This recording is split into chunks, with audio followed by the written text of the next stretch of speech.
बांग्लादेश में हिंदू, बौद्ध और ईसाई अल्पसंख्यकों पर हो रहे अत्याचारों के खिलाफ हल्द्वानी में आज हजारों की भीड़ सड़कों पर उतरी।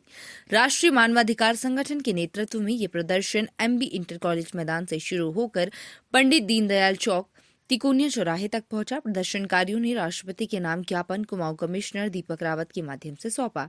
ज्ञापन में बांग्लादेश में धार्मिक अल्पसंख्यकों के खिलाफ हिंसा, जबरन धर्मांतरण, महिलाओं और बच्चों पर बढ़ते अत्याचारों और सांस्कृतिक धरोहरों के विनाश पर गहरी चिंता जताई गई।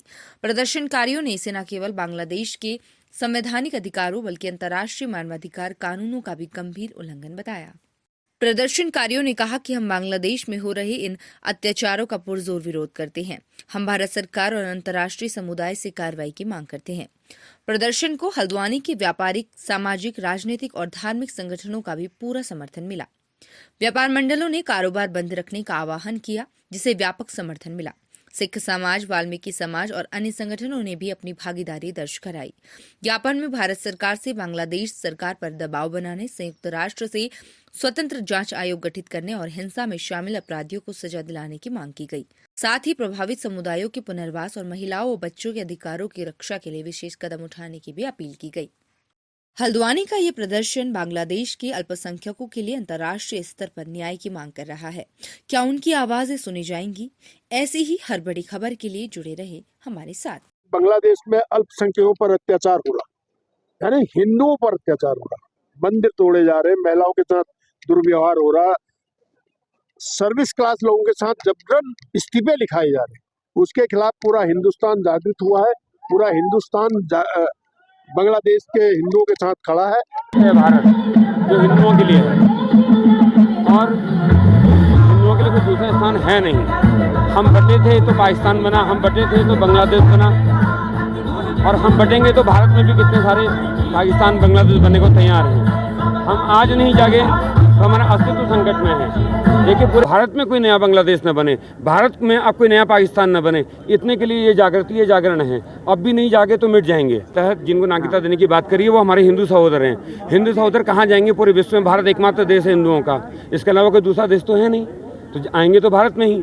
तो उनको लेने की हम बात कर रहे हैं। सीए में केवल मुस्लिम्स को नहीं ले रहे हैं, क्योंकि उनके ऑलरेडी 56 देश हैं। हमारे हिंदुओं के पास तो एकमात्र भारत देश बचा है। इसलिए सरकार जो है सीए के तहत उनको नागरिकता देने की बात कर रही थी। तो आप बांग्लादेश में हिंदुओं के संग नरसंहार हो रहा, सरकार को चेताने को जनता आज सड़कों पर उतरी है। बांग्लादेश में जो हिंदुओं के संग हो रहा बहुत गलत हो रहा। सरकार से हमारा अनुरोध है कि इसमें जल्दी से जल्दी बांग्लादेश पर कोई कार्रवाई करे। हमारे मोदी जी ने वहाँ की सरकार को अल्टीमेटम दिया कि जल्दी से जल्दी जो वहाँ जनता के संग नरसंहार हो रहा है उसे रोका जाए। हमारी हिंदुस्तान की जनता में काफ़ी आक्रोश है। मैं बांग्लादेश की जनता जो वहाँ अन्याय हो रहा है हमारे हिंदू लोगों पर, वहाँ की सरकार से अनुरोध करता हूँ कि जल्दी से जल्दी जो ये आतंकवादी तरीके के लोग हैं इन पर सख्त कार्रवाई की जाए। भारत सरकार से मेरा अनुरोध है कि जो वहाँ के हिंदू भाई हमारे परेशानी में है उनकी तुरंत सहायता की जाए। देखिए, जो बांग्लादेश में हो रहा है ये एकदम बहुत बड़ा अन्याय है। वहाँ के जो अल्पसंख्यक हिंदू और अन्य समुदाय उनके खिलाफ, तो इसके लिए हमको आवाज़ उठानी है। आज पूरे दुनिया में, पूरे वर्ल्ड में देखा जाए तो हिंदू लगभग 200 करोड़ है, लेकिन उसके बावजूद हिंदू असहाय है। और सिर्फ ये जाति का ये नहीं हो, सिर्फ जाति पात का मतलब भेदभाव नहीं देख के सिर्फ हम ये सोचते हैं कि मानवाधिकार का हनन हो रहा है। इसलिए हमारी संस्था जो है राष्ट्रीय मानवाधिकार संगठन, हम आगे आ गए हैं और आगे आके हमने सबको ये बोला है कि आप सब अपने अपने आपस के जो विवाद है वो छोड़ के इकट्ठा आ जाइए। एक हिंदू राष्ट्र के नाते हमको एक हक है कि हम अपने जो हिंदू भाई बहन जो बांग्लादेश में है उनके प्रति आवाज़ उठाएं। आगे भी इसी तरह की अपडेट्स पाने के लिए हमारे चैनल हल्द्वानी एक्सप्रेस न्यूज को सब्सक्राइब करना ना भूलें। धन्यवाद।